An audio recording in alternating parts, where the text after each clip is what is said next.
Unboxing. ആ okay മതി. ഇനി നമുക്കിത് അൺബോക്സ് ചെയ്യാം.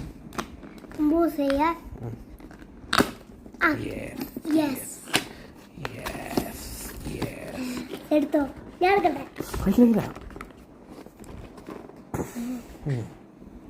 അൺബോക്സിങ്. ഇതാണ് JBL. ഒരു തുണിസഞ്ചിയിലൊക്കെയാണ് ഇത് വന്നിരിക്കുന്നത്. ഇത് നമുക്ക് എന്ത് ചെയ്യാം, പുറത്തെടുക്കാം.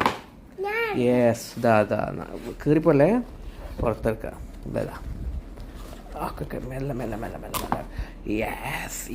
ഇതാ ഇതിലെഴുതിയിട്ടുണ്ട്. ഇതണ്ട, ലെഫ്റ്റ് റൈറ്റ് ഒക്കെ എഴുതിയിട്ടുണ്ട്. ഓക്കെ, ഇനി നമുക്ക് നോക്കാം. അയക്കില്ല. വിത്ത് JBL, our hero. Yeah.